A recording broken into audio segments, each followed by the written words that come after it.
ಕರಾವಳಿಯಲ್ಲಿ ಧಾರಾಕಾರವಾಗಿ ಸುರಿಯುತ್ತಿರುವ ಮಳೆ ಎದುರಿಸಲು ರಾಜ್ಯ ಹಾಗೂ ಕೇಂದ್ರ ಸರ್ಕಾರ ಒಟ್ಟಿಗೆ ಶ್ರಮಿಸುತ್ತಿದೆ. ಸಾಕಷ್ಟು ಮುನ್ನೆಚ್ಚರಿಕೆ ವಹಿಸಿದ್ದರೂ ಅಲ್ಲಲ್ಲಿ ಕೆಲ ಅವಾಂತರಗಳು ನಡೆದಿದ್ದು ಯಾರಿಗೂ ತೊಂದರೆ ಆಗಬಾರದು ಎಂದು ದೇವರಲ್ಲಿ ಪ್ರಾರ್ಥಿಸುತ್ತೇನೆ ಎಂದು ಸಂಸದ ವಿಶ್ವೇಶ್ವರ ಕಾಗೇರಿ ಅವರು ಹೇಳಿದರು.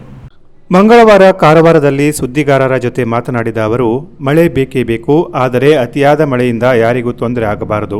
ವರುಣದೇವ ಜನರ ಮೇಲೆ ದಯ ತೋರಬೇಕು. ಈ ಬಗ್ಗೆ ನಾನು ದೇವರಲ್ಲಿ ಪ್ರಾರ್ಥಿಸುತ್ತೇನೆ ಎಂದು ಹೇಳಿದರು. ಉತ್ತರ ಕನ್ನಡ ಜಿಲ್ಲೆಯಲ್ಲಿ ಮಳೆಗಾಲದ ಸಮಸ್ಯೆ ಸಾಕಷ್ಟಿದೆ.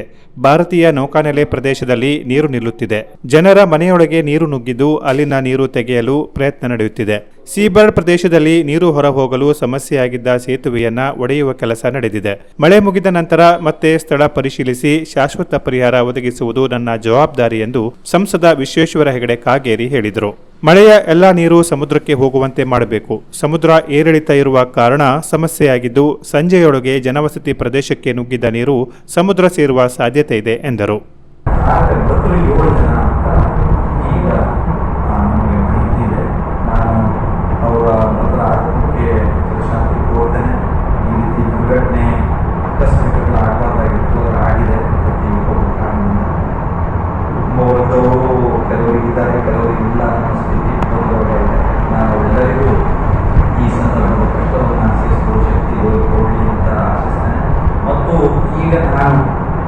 ಅಲ್ಲಿ ಇನ್ನೆಲ್ಲ ಉಳಿದಿದ್ದೆಲ್ಲ ಏನೇನೋ ಶೋಧ ಕಾರ್ಯ ಇತ್ಯಾದಿ ಪರಿಹಾರ ಕಾರ್ಯ ರಸ್ತೆ ತೆರವುಗೊಳಿಸೋದಕ್ಕೆ ಈಗಾಗಲೇ ವೆಹಿಕಲ್ಸ್ ಇದೆ.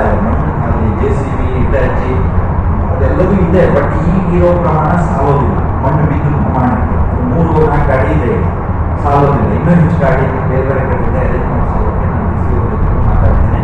ಅದು ಈ ಅಪ್ಪಲ ಸೈಡಿಗೆ ಹೋಗ್ಬೇಕು, ಪುಟ್ಟ ಸೈಡಿಗೆ ಹೋಗ್ಬೇಕು. ಹಾಗಾಗಿ ಈ ಕಡೆಯಿಂದ ಹೋಗಿ ಕ್ಲಿಯರ್ ಮಾಡಿಸಬೇಕು ಅಂತ ಈ ಪೊಲೀಸ್ ಇಲಾಖೆ ಜಿಲ್ಲಾಡಳಿತ ಡೈವರ್ಷನ್ ಕೊಟ್ಟಿದೆ. ಡೈವರ್ಷನ್ ಕೊಡ್ಬೋದು, ಡೈವರ್ಷನ್ ಕೊಟ್ಟಿದೆ. ಬಟ್ ಇದೊಂದು ಬಹಳ ದುರ್ಘಟನೆ. ನಾನು ಈ ಸಂದರ್ಭದಲ್ಲಿ ಒಂದು ಮಾತನ್ನ ಎಲ್ಲರಿಗೂ ಹೇಳಬೇಕಾದ್ದೇನೆಂದರೆ, ನಾವು ಮಾಧ್ಯಮದವರು ಅದನ್ನ ಸ್ವಲ್ಪ ವಿಶೇಷವಾಗಿ ಹೇಳಬೇಕಂತ, ಅದು ಟ್ಯಾಂಕರ್ ಏನು ನೀರಿನೊಳಗೆ ಬಿದ್ದಿದ್ದು ನದಿಯೊಳಗೆ ಹೋಗ್ತಾ ಇದ್ದು, ಅದು 1 ಟ್ಯಾಂಕರೋ 3 ಟ್ಯಾಂಕರೋ ಅನ್ನೋದ್ರ ಬಗ್ಗೆ ನಮಗೆ ಇನ್ನೂ ಮಾಹಿತಿ ಬರಬೇಕಾಗಿದೆ. ಪೂರ್ಣ ಟ್ಯಾಂಕರ್ ಅಂತೂ ಇದ್ದೇ ಇದೆ, ಇನ್ನೂ 2 ಟ್ಯಾಂಕರ್ ಇದೆ ಅಂತ ಹೇಳ್ತಾ ಇದ್ದಾರೆ. ಆ ಸಂದರ್ಭದ ಐ ವಿಟ್ನೆಸ್ ಇರುವಂಥವ್ರು ಕೆಲವರು ಹೇಳ್ತಾ ಇದ್ದಾರೆ. ಅಂದರೆ 3 ಟ್ಯಾಂಕರ್ ಆದರೆ ಅಥವಾ ಒಂದೇ ಟ್ಯಾಂಕರ್ ಇದ್ರೂ ಸಹ ನೀರಿನಲ್ಲಿರುವಾಗ ಅಪಾಯ ಇಲ್ಲ ಅಂತ MRPL ಇತ್ಯಾದಿಗಳು ಹೇಳುತ್ತಿದ್ದಾರೆ. ಆದರೂ ನದಿಯಲ್ಲಿ ಇರುವಾಗ ಏನೇನು ಘಟನೆಗಳು ಅಲ್ಲಿ ನದಿಯಲ್ಲಿ ಹೊರಗೆ ಹೋಗ್ತಿರುವಾಗ ಏನೇನಾಗಿರೋದು ಗೊತ್ತಿಲ್ಲ. ಹಾಗಾಗಿ ದಡದ ಆ ಕಡೆ ಈ ಕಡೆ ಇರೋರು ಬಹಳ ಮುನ್ನೆಚ್ಚರಿಕೆಯನ್ನು ವಹಿಸಿಕೊಂಡು ಸದ್ಯಕ್ಕೆ ಅಲ್ಲಿ ಸ್ಥಳ ತೆರವು ಮಾಡುವುದು ಯೋಗ್ಯ. ನಮ್ಮ ಜಿಲ್ಲಾಡಳಿತರು ಅಗತ್ಯ ನಿರ್ದೇಶನವನ್ನು ಕೊಡ್ತಾ ಇದೆ. ಲೀಕೇಜ್ ಆಗಿ ಮತ್ತೆ ಅದೊಂದು ಸಮಸ್ಯೆ ಆಗಬಾರದು ಹಿನ್ನೆಲೆಯಲ್ಲಿ ತಕ್ಷಣಕ್ಕೆ ನದಿ ಗಂಗಾವಳಿ ನದಿಯಲ್ಲಿ ಮುಂದಿರುವಂಥವರು ಅವರು ಈ ಅಪಾಯದ ಮುನ್ಸೂಚನೆ ಇರೋದ್ರಿಂದ ಅವರು ಸ್ಥಳವನ್ನು ತಕ್ಷಣ ತೆರವುಗೊಳಿಸಬೇಕು. ಪರ್ಯಾಯ ಸ್ಥಳಗೊಳಿಸೋದಕ್ಕೆ ನಾವು ಪರ್ಯಾಯ ಸ್ಥಳದ ವ್ಯವಸ್ಥೆಯನ್ನು ನಾವು ಮಾಡ್ತಾ ಇದ್ದೀವಿ. ಬಟ್ ಇವು ಸ್ಥಳೀಯವಾಗಿ ಮುಂದುವರಿಸಬೇಕು. ಅದೊಂದು ಎಮರ್ಜೆನ್ಸಿ ಇದೆ. ಅಲ್ಲಿಂದ ಮಂಗಳೂರಿಂದ ಅವ್ರದ್ದೊಂದು ಸ್ಪೆಷಲ್ ಟೀಮ್ ಇದೆ. ಈ ಗ್ಯಾಸ್ ಲೀಕ್ ಆಗಿರೋರನ್ನು ಮಾಡಲಿಕ್ಕೆ ಮತ್ತು ಅದು ಆಗ್ತಾ ಇದ್ದರೆ ಬಂದ್ ಮಾಡಲಿಕ್ಕೆ ಕೆಲವೊಂದು ಟೀಮ್ ಇದೆ. ಅವರು ಬರ್ತಾ ಇದ್ದಾರೆ. ಅವರಿಗೆ ಈಗಾಗಲೇ ಇನ್ನೊಂದು ಬರ್ಬೋದು. ಮಂಗಳೂರಿನ ಸ್ಪೆಷಲ್ ಟೀಮು ಗ್ಯಾಸ್ ಲೀಕ್ ಆಗಿರುವಾಗ ಮತ್ತು ಈಗ ಅದು ಬಂದ್ ಮಾಡ್ತಾ ಇರುವಾಗ ಅದಕ್ಕೆ ಟೀಮ್ ಇದೆ. ಆ ಟೀಮು ಬರ್ತಾ ಇದೆ ಅಲ್ಲಿ.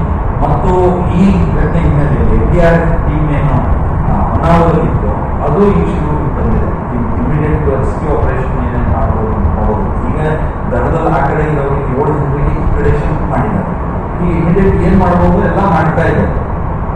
ಬಟ್ ಜನ ಇಂಥ ಸಂದರ್ಭದಲ್ಲಿ ಸ್ವಲ್ಪ ಮುನ್ನೆಚ್ಚರಿಕೆಯಿಂದ ಇರುವಂಥ ಅಗತ್ಯ ಇದೆ ಅನ್ನೋದನ್ನ ನಾನು ಮತ್ತೊಮ್ಮೆ ಹೇಳ್ತೇನೆ. ಈಗ ಅಲ್ಲಿ ರೋಡ್ ಬ್ಲಾಕ್ ಇದೆ, ಅವ್ರ ಡೈವರ್ಷನ್ ಇದೆ. ಡೈವರ್ಷನ್ಗೆ ಪೊಲೀಸ್ ಮಾಡ್ತಿದ್ದಾರೆ.